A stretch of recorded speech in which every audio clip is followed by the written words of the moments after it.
আমি এখন বাদামের চিট বানাচ্ছি। এই যে বাদাম, এই যে বাতাসা, আর জলটা একটু ফুটছে।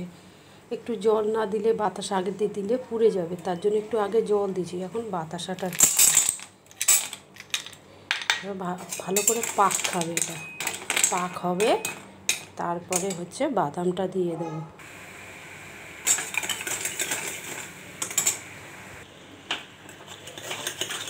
পাক খাচ্ছে দেখুন, পুরো এরকম করে তুলবো, চিটচিট হবে, তারপরে বাদামটা দিয়ে দেবো।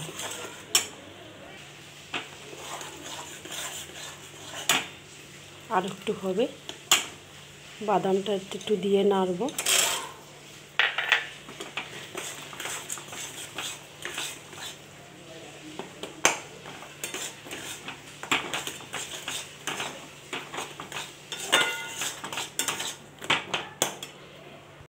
এখন ভালো গন্ধ বেরিয়েছে।